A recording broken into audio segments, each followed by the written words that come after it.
Well, today the guys came to paint the kitchen. They painted the kitchen. Still worried about the ceiling, though. Told me not to worry about that. But in the bathroom, they tore the ceiling down.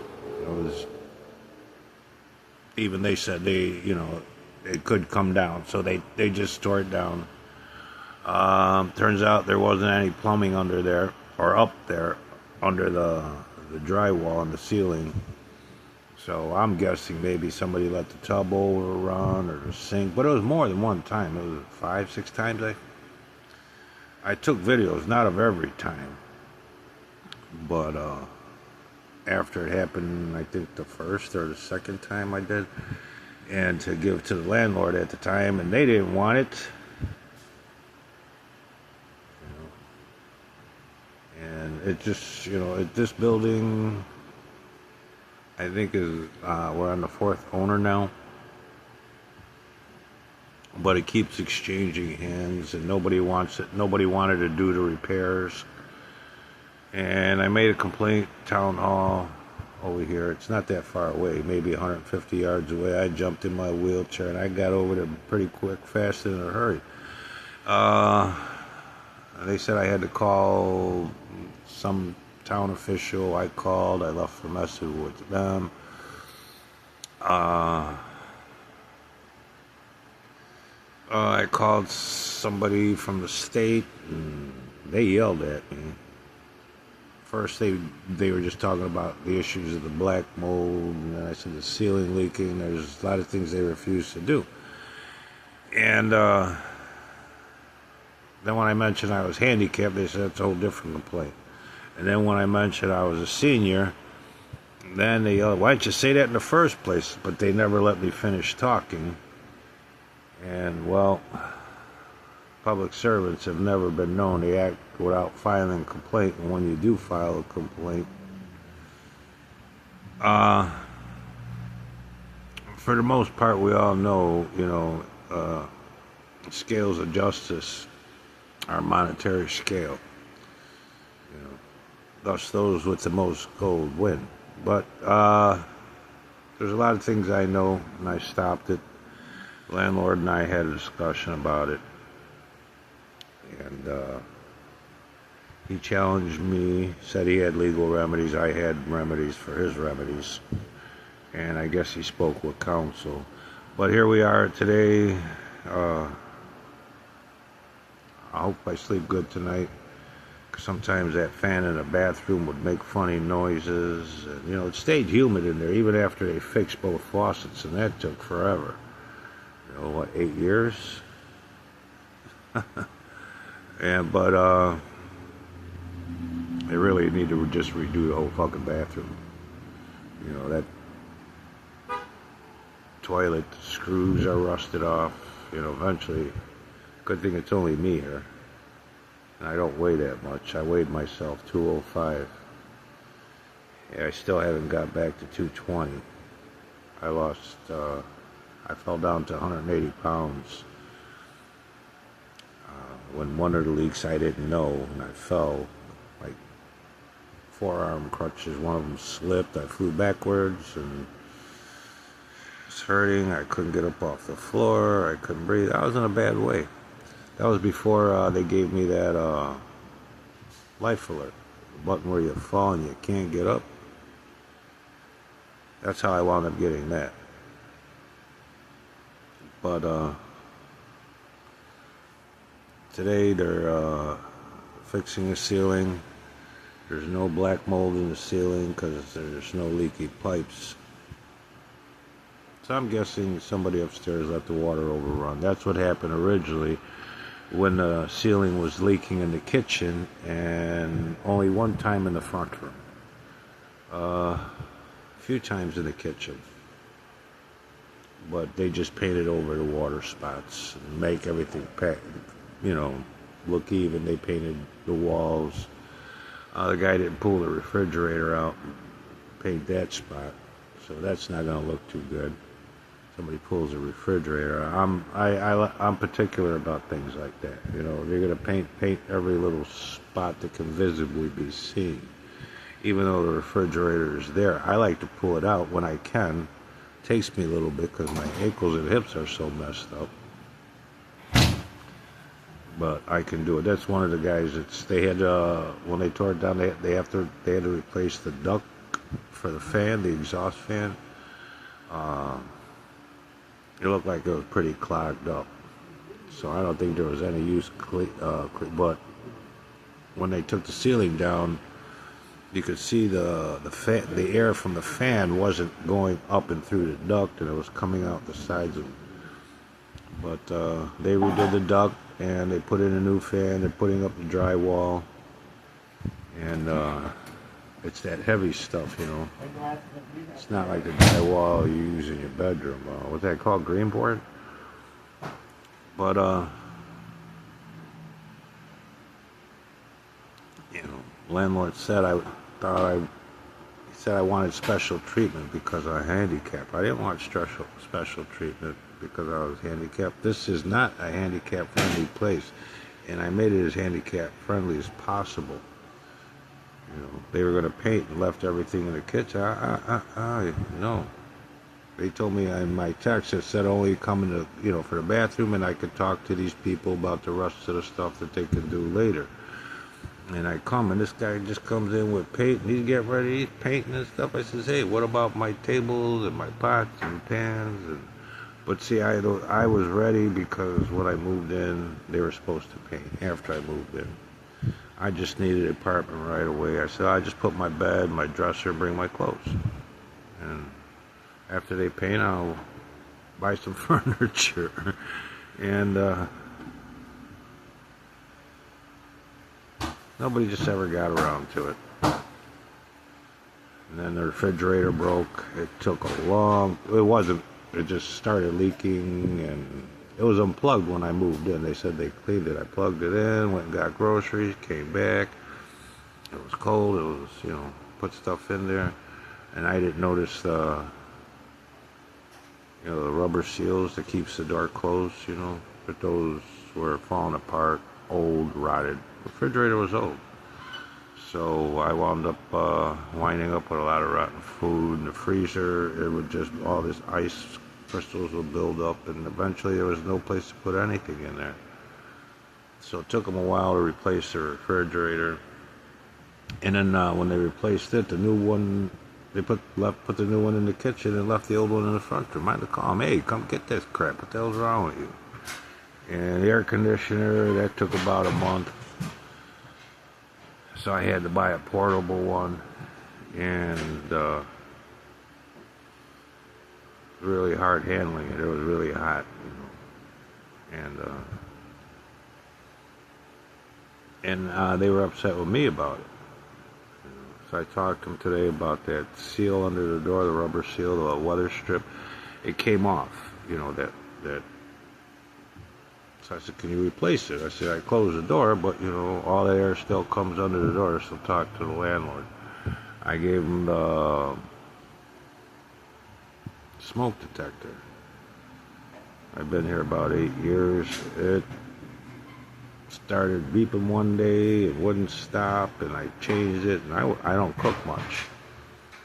I have an air fryer and microwave I use to heat up food, and it's just me. So on a good day I eat twice, and it's usually just a sandwich or, you know, some eggs and something or another. I eat a lot of rice, a lot of potatoes. Since I'm not so mobile, you know, I like to keep my weight down. But either way, because of these LLCs, you know, it helps them get away with stuff like this. I think the guy's giving a second coat to the kitchen. Yeah, they got here at 9 o'clock. Actually came at 7, and I told them no. Your appointment's for 9. I closed the door. They came back at 9.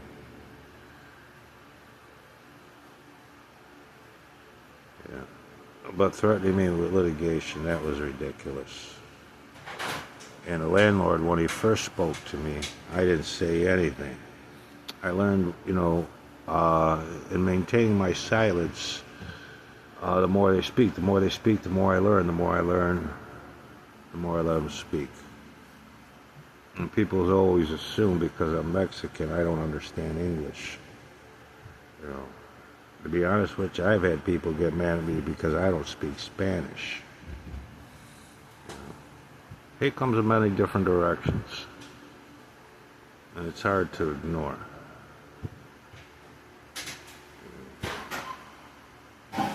But this, when the guy, and then he literally started talking to me in Spanish. I don't speak Spanish. It was unspoken law in this country when I was growing up. You get caught speaking Spanish in public, you get beat up, arrested, deported. Didn't matter if you were a citizen.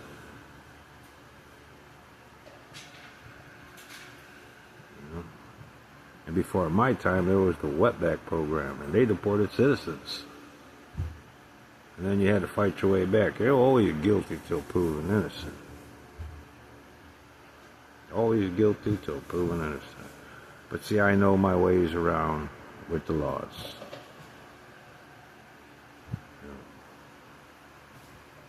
Just giving you an update. I'm getting my bathroom ceiling fixed. I told them whatever they were doing next door made the faucet in the bathtub started leaking.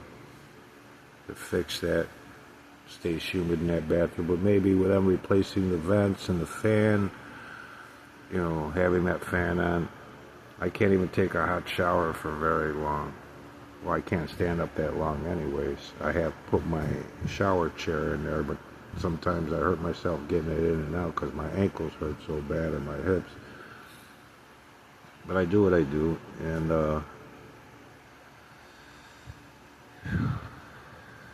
so I can't stay in the hot water too long. But then the steam in there, I was complaining about the water quality because when it dries up and the mist, the little droplets stay on the wall, they turn orange and leave an orange film on the walls. I cleaned it off yesterday. I took a shower, and the steam was in there, and the beads built up, and you could see them, the little droplets running down the wall and leaving orange trails, and I felt nauseated. Man, I buy all kinds of stuff to moisturize my skin because it dries up really quick. Good thing I don't have to worry about my hair. And it's not funny, but it's all I could do. And that guy just left with the paint bucket, so I'm guessing he's done. But not in the bathroom. They're just they tore down the ceiling, put up all these. But they're. Hopefully, by tonight I'll be able to shower. But I'm gonna give that paint chance for the smell to go away, so maybe tomorrow morning. 18 hours. Alright, y'all have a good day. Like I said, I do this thing, legal reform. Sometimes when you can. I'm not getting away with anything. It's just that I know the law, a lot of laws, and make it impossible for them to get away with anything. Make it impossible. And my first steps are always using the rules of professional conduct and the code of judicial conduct. The laws within a court of law. That's behind the oath they took. That's effective assistance of counsel. It's guaranteed in the Sixth Amendment of the U.S. Constitution. And effective assistance counsel is required in every court of law because the contents of the rules of professional conduct and the code of judicial conduct are what gives you effective assistance of counsel. So it's a double-edged sword that swings every which way you swing it. The judges, the lawyers, anybody having knowledge of misconduct, because violating any of the rules or the codes is misconduct. And reporting misconduct is mandatory in both for reporting any misconduct in either or. Any failure to do so, which they all do, is deprivation of rights. And they're all depriving, so you can cite each attorney in that courtroom for deprivation of rights as well as the judge. And them clearly not reporting each other shows that they are working in their self-interest, because they know if they report the opposing party and the judge, they have to report themselves as well legally. I mean, it's a house of cards. So it quite literally, they were all working together. Everybody's supposed to make sure your lawyer abides by the rules of professional conduct. And they don't. That's ineffective assistance of counsel. Ineffective assistance of counsel isn't a mistake, it's intentional. It's an intentional act. That's intentionally violating the rules of professional conduct. That's deprivation of rights. That's where the deprivation of rights starts. That's where the conspiracy against rights under the color of law starts. By your lawyer not giving you the reasonable knowledge to make an informed decision, to give informed consent, which is required before any proceedings can go forth in a court of law. And that's just the beginning. People argued with me about a quick and speedy trial. Some have said, and even says on the internet, it even says on the internet, it's only in a criminal trial. But that's not true, because if you go to the rules of professional conduct, it clearly requires, being diligent, expediting litigation. That would prove competent. Competence is a legal requirement. Failure to be competent is breaking the law. So they're not incompetent, but they do act in an incompetent manner continuously. If you go over the rules of professional conduct, you'll find that. Okay? So failure to be diligent in expediting litigation, that's 3 laws right there. Okay? Did anybody communicate that to you? No. Well, that's breaking a law right there. And in fairness to the opposing party and counsel, you are the opposing party.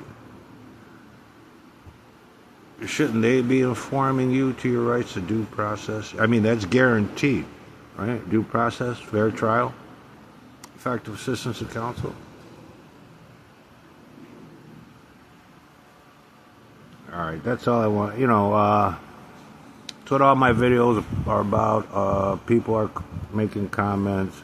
Well, they do it all the time. Yeah, I know that. But see, knowing it before you step into a court of law is what helps you. Once you step into that court of law and you go over the legal responsibilities of all lawyers and judges with the lawyers and judges in that courtroom, the rules of professional conduct and the code of judicial conduct, so everybody plays by the book and you aren't deprived of effective assistance of counsel, that you aren't deprived of informed consent, that you aren't deprived of your life, liberty, and pursuit of happiness.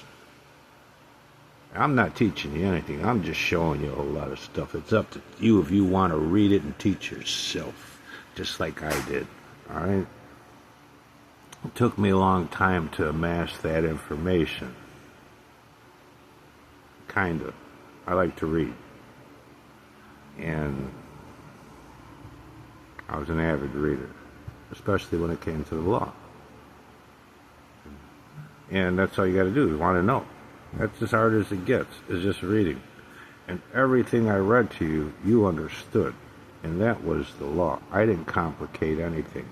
I read it to you word for word, to the letter. And if I didn't, that would be against the law, if I was a lawyer or a judge.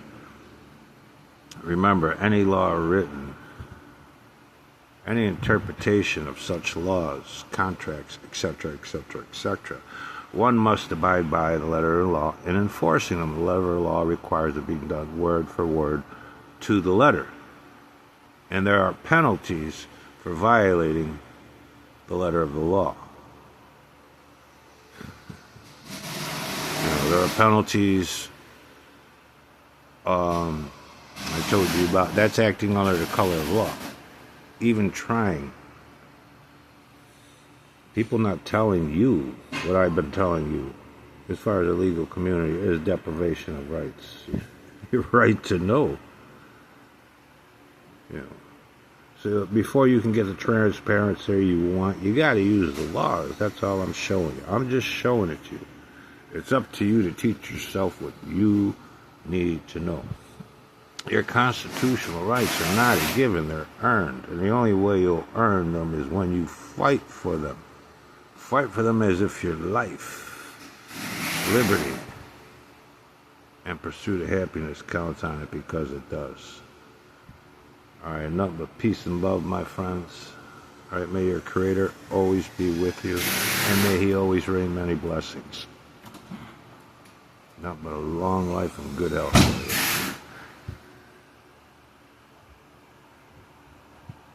you. Nothing but a long life and good health for you. Alright? You take care and good night. Just a few things to think over. Some of the laws I talk about, people, well, they don't do this, well, they don't do that, because you're not saying nothing, you're not doing nothing about it, you know. And I'm showing you the laws and where to use them, what agencies, what to bring up. You go to the town halls, you know, bring up the public trust doctrine, you know, about the pollution, you know. Come on, seriously, it's way out of control. It's way out of control. All right, you take care.